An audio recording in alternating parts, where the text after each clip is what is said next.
বন্ধুরা, সমগ্র পৃথিবী জুড়ে ভয়াবহ প্রাণীদের মধ্যে কাঁকড়া বিছের নাম উঠে আসে।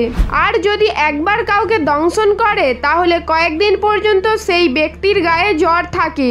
এই কারণে লম্বা চ্যাপ্টা এই খতরনাক প্রাণীটিকে দেখে যে কেউ ভয়ে আঁতকে ওঠে। তবে আপনি জানলে আশ্চর্য হবেন যে গোটা দুনিয়া জুড়ে স্করপিয়নের 2000-এরও বেশি প্রজাতি রয়েছে।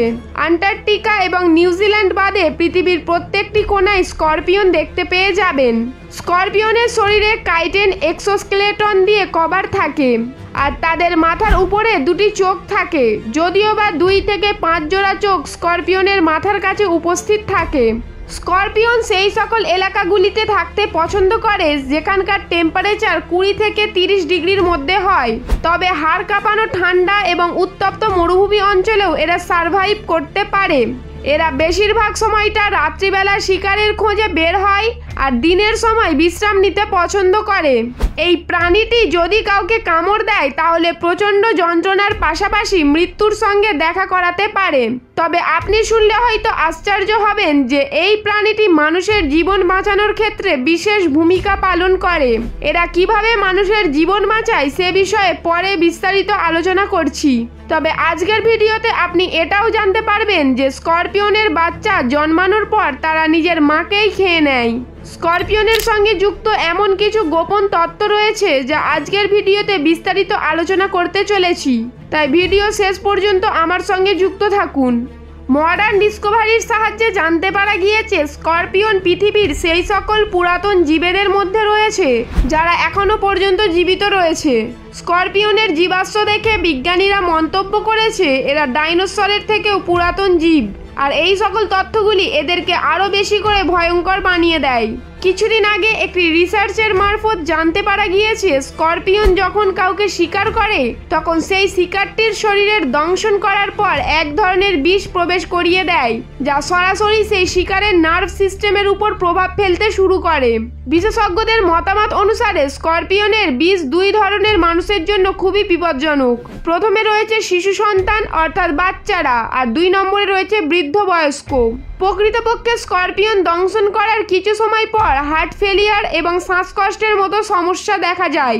অবশেষে এটাই ওই ব্যক্তির মৃত্যুর সবথেকে বড় কারণ হয়ে দাঁড়ায়। আমেরিকাতে এমন কিছু কেস দেখতে পাওয়া গিয়েছে যেখানে স্করপিয়নের দংশনের পর মানুষের মৃত্যুর ঘটনা উঠে এসেছে। স্করপিয়নের বিষে ক্লোরোটক্সিন নামক এক ধরনের কেমিক্যাল রয়েছে। এই কেমিক্যাল বর্তমানে ডক্টররা ক্যান্সারের মতো রোগের ট্রিটমেন্ট করার জন্য ব্যবহার করছে। এছাড়াও রাশিয়াতে স্করপিয়নের এমন কিছু প্রজাতি রয়েছে যাদের কাছে অ্যান্টিমাইক্রোবিয়াল প্রপার্টি থাকে, আর এটি কোনো ব্যাকটেরিয়ার ইনফেকশনকে সারানোর জন্য খুবই এফেক্টিভ প্রমাণিত হয়। এছাড়াও এশিয়ান স্করপিয়নের বিষের মধ্যে অ্যান্টি ইনফ্লেমেটরি উপস্থিত রয়েছে। এটি অটোইমিউন ডিসঅর্ডারে খুব ভালো করে কাজ করে। অর্থাৎ এটা বললে কোনো অংশে ভুল হবে না, স্করপিয়ন শুধুমাত্র মানুষের জীবন নেয় না, বরং কিছু মানুষকে জীবন দানও দিয়ে থাকে। এখন যদি স্করপিয়নের প্রজননের কথা বলা হয় তাহলে সে প্রসঙ্গে বলতেই হয় যে এদের প্রজননের প্রক্রিয়া এদের প্রজাতির উপর নির্ভর করে। যেমন ধরুন, কিছু স্করপিয়ন সেক্সুয়াল রিপ্রোডাকশন করে থাকে, আবার কিছু স্করপিয়ন পার্থেনোজেনেসিস প্রসেসের মাধ্যমে সেক্সুয়াল রিপ্রোডিউস করে, যেখানে ডিম সরাসরি এমব্রয়েজ অর্থাৎ ভ্রূণের মধ্যে ডেভেলপ হতে শুরু করে, অর্থাৎ কোনো রকমের পুরুষ ছাড়াই ফার্টিলাইজ হয়ে যায়। তবে এই সেক্সুয়াল রিপ্রোডাকশনের জন্য প্রত্যেকটি মা স্করপিয়নের পুরুষের প্রয়োজন পড়ে। পুরুষকে আকৃষ্ট করার জন্য একটি মা স্করপিয়ন ফেরোমন কেমিক্যাল নিঃসৃত করে। এছাড়াও পুরুষের দৃষ্টি আকর্ষণ করার জন্য শারীরিক কম্পন ঘটিয়ে থাকে। এরপর তারা যখন বুঝতে পারে যে সামনের জন তাদের প্রতি আকর্ষণ দেখাচ্ছে তখন এরা সম্পূর্ণভাবে মিটিং করার জন্য প্রস্তুত হয়ে যায়। মিটিংয়ের এই প্রক্রিয়াতে পুরুষ মহিলার পেডিপাল্পকে ধরার জন্য তার নিজস্ব পেডিপাল্প ব্যবহার করে। সাধারণত যারা পেডিপাল্প সম্পর্কে জানে না তাদের বোঝার উদ্দেশ্যে বলে রাখি, পেডিপাল্প হলো স্করপিয়নের হাতের সেই অংশ যেটা চিমটির মতো কাজ করে, আর এই পেডিপাল্পের ব্যবহার করেই তারা মিলন প্রক্রিয়া সম্পন্ন করে। তাদের প্রজননের এই দৃশ্য দেখে আপনার মনে হতে পারে দুটি স্করপিয়ন একে অপরকে জড়িয়ে ধরে তারা হয়তো ডান্স করছে, তবে প্রকৃতপক্ষে এটা এদের প্রজননের একটি বিশেষ প্রক্রিয়া। আর প্রক্রিয়া করার সময় 1 ঘন্টা থেকে শুরু করে 1 দিন পর্যন্ত সময় লেগে যায়। মিটিংয়ের এই প্রক্রিয়া সম্পূর্ণ হওয়ার পর পুরুষ স্করপিয়ন তৎক্ষণাৎ মা স্করপিয়নের থেকে আলাদা হয়ে যায়, কারণ কিছু সময় মা স্করপিয়ন পুরুষকে জীবিত অবস্থায় হত্যা করে তাকে খেয়ে ফেলে। আর এমনটা মা স্করপিয়ন এই জন্য করে কারণ বাচ্চা জন্ম দেওয়ার সময় তাদের অধিক মাত্রায় এনার্জি প্রয়োজন পড়ে।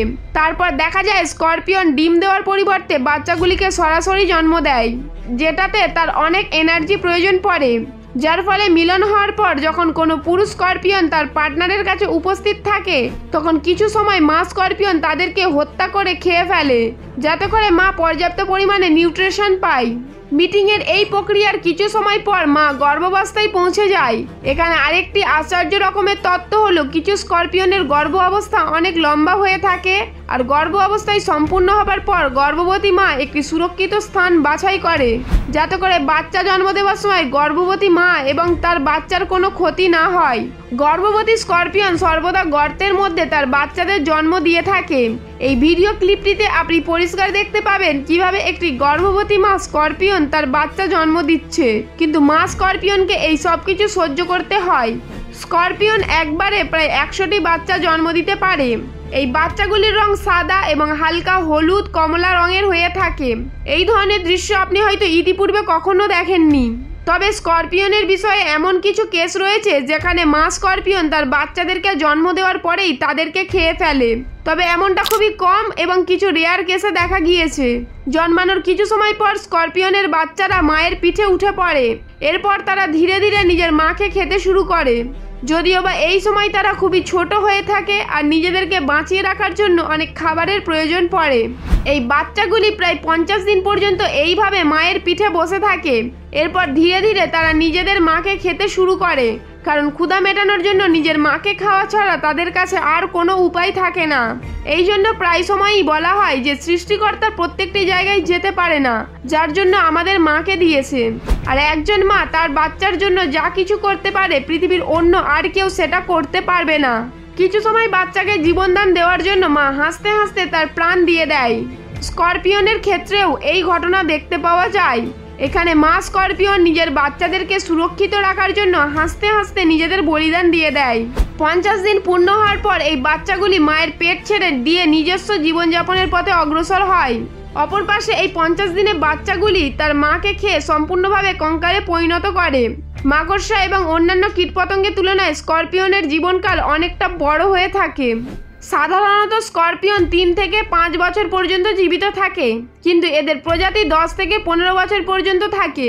স্করপিয়নের পায়ে অবস্থিত ছোট ছোট লোমের মতো চুলের সাহায্যে যে কোনো জিনিসের সেন্স করতে পারে, আর এর সহযোগিতায় তার শিকারকে চিহ্নিত করে থাকে।